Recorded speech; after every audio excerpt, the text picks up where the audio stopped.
ये फितूर तेरा। रिदान ने दिखाया वीडियो। सौम्या ने ताऊ जी को मारा थप्पड़ सीरियल। ये फितूर तेरा में इस वक्त हाई वोल्टेज ड्रामा देखने को मिल रहा है। आने वाले एपिसोड में कहानी एक ऐसे मोड़ पर पहुंचने वाली है जहां रिदान जीत का अधूरा छोड़ा हुआ काम पूरा करता नजर आएगा। दूसरी तरफ सौम्या के सामने उसके अतीत का वह सच आने वाला है जिसे उसने सालों से अपने दिल में दबाकर रखा था। सबसे बड़ा ट्विस्ट तब आएगा जब ताऊ जी की सच्चाई पूरे परिवार के सामने उजागर होगी और सौम्या खुद उनके खिलाफ आवाज उठाती नजर आएगी। शुरुआत में देखने को मिलेगा कि जीत सौम्या को समझाता है कि अगर माता रानी ने उन्हें वापस बुलाना होगा तो वह किसी न किसी तरह वापस जरूर आएंगे। उनका फैसला सबसे बड़ा होता है और उनके सामने किसी की नहीं चलती।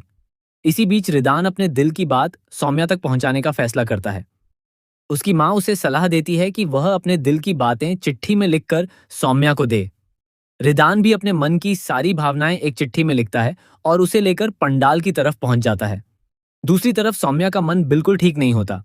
परिवार वाले उसे समझाते हैं कि वह तैयार हो जाए और अच्छी सी ड्रेस पहनकर पंडाल में जाए, लेकिन सौम्या का किसी भी चीज में मन नहीं लगता। इसी बीच एक और बड़ी परेशानी सामने आ जाती है। माता रानी की मूर्ति अभी तक पंडाल में नहीं पहुंची होती। परिवार के लोग परेशान होकर पूजा रद्द करने का फैसला करने लगते हैं। सभी को लगता है कि शायद इस बार माता रानी की इच्छा ही नहीं है कि उनकी पूजा हो। लेकिन तभी रास्ते में जीत की नजर उस मूर्ति पर पड़ जाती है। उसे पता चलता है कि मूर्ति अभी पंडाल तक नहीं पहुंची है। जीत तुरंत उसे वहां लाने का फैसला करता है। वह आखिरी समय में मूर्ति लेकर पंडाल पहुंचता है। उस वक्त पूजा शुरू होने में सिर्फ कुछ ही मिनट बाकी होते हैं और पूरे पंडाल की लाइट भी चली जाती है। इसी दौरान रिदान सौम्या को अपनी चिट्ठी देने वाला होता है, लेकिन अचानक जीत की एंट्री हो जाती है। रिदान अपनी भावनाएं सौम्या तक नहीं पहुंचा पाता। पंडित जी सभी से जल्द माता रानी की स्थापना करने के लिए कहते हैं। जीत मूर्ति उठाने की कोशिश करता है, लेकिन वह अकेले उसे उठा नहीं पाता। तभी रिदान आगे आता है और उसकी मदद करता है। दोनों भाई मिलकर माता रानी की मूर्ति की स्थापना करते हैं। यह पल दिखाता है कि दोनों भाइयों के बीच भले ही भावनाओं का टकराव हो, लेकिन जरूरत पड़ने पर दोनों एक दूसरे का साथ देने से पीछे नहीं हटेंगे। इसके बाद दादी पूरे परिवार को समझाती हैं कि माता रानी के सामने किसी की मनमानी नहीं चलती। वह सभी को खूब खरी खोटी सुनाती हैं। इसी बीच सौम्या जल्दी से कपड़े बदलकर पंडाल में आती है।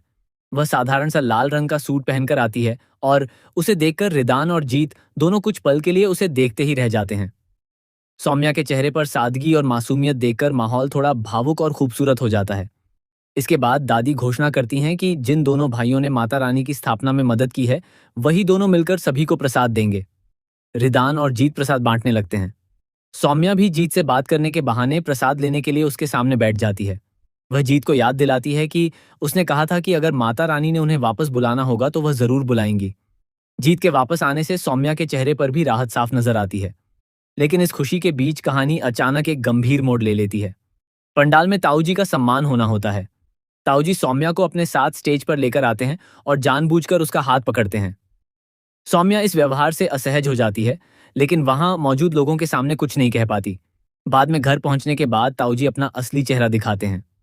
वह सौम्या को धमकाते हुए कहते हैं कि वह अपनी जीत पर बहुत घमंड कर रही है। वह सौम्या को यह एहसास कराने की कोशिश करते हैं कि अब उसे बचाने के लिए कोई नहीं है। ताऊ जी की हरकतों से सौम्या डर जाती है और तभी जीत वहां पहुंच जाता है। वह सौम्या को बचाने के लिए ताऊ जी का सामना करता है। मामला इतना बढ़ जाता है कि जीत पर ही आरोप लग जाता है और उसे पुलिस गिरफ्तार कर लेती है। सबसे हैरानी की बात यह होती है कि जीत अपनी सफाई देने के बजाय चुप रहता है, क्योंकि वह नहीं चाहता कि सौम्या का दर्द सबके सामने आए। सौम्या को इस बात का बहुत दुख होता है।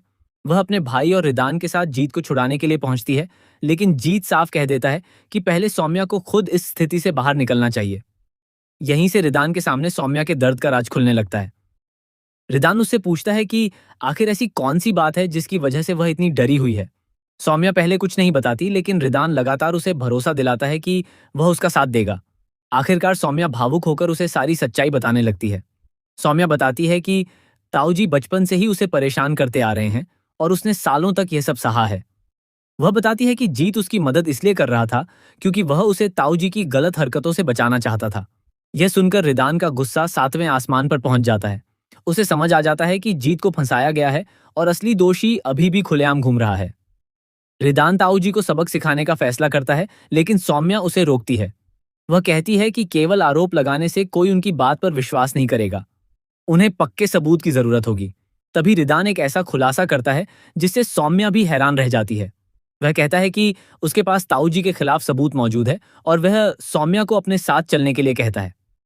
इसके बाद रिदान पुलिस को साथ लेकर घर पहुंचता है। जैसे ही पुलिस वहां पहुंचती है, परिवार के सभी लोग हैरान रह जाते हैं। घर वाले रिदान से सवाल करते हैं कि जीत के जाने के बाद अब वह ये सब क्यों कर रहा है, लेकिन रिदान किसी की बात नहीं सुनता। वह साफ कहता है कि असली गलती जीत की नहीं है। जिस इंसान को जेल में होना चाहिए वह आजाद घूम रहा है। रिदान यह भी बताता है कि ताऊ जी ने पीहू के साथ भी गलत करने की कोशिश की थी और अगर जीत और सौम्या समय पर उसकी मदद नहीं करते तो उसकी जिंदगी भी सौम्या की तरह दर्द से भर जाती। इसके बाद रिदान सबके सामने सीसीटीवी फुटेज चला देता है। वीडियो सामने आते ही पूरे परिवार के पैरों तले जमीन खिसक जाती है। फुटेज में ताऊ जी का असली चेहरा सबके सामने आ जाता है। वह पहले तो वीडियो को झूठा बताने की कोशिश करते हैं, लेकिन इस बार सौम्या चुप नहीं रहती। वह आगे बढ़कर ताऊ जी को जोरदार थप्पड़ मारती है। सौम्या अपने हाथों से उन सालों का दर्द बयां करती है जो उसने चुपचाप सहा था। वह कहती है कि अब वह डरने वाली नहीं है और न ही किसी के दबाव में अपनी आवाज बंद करेगी।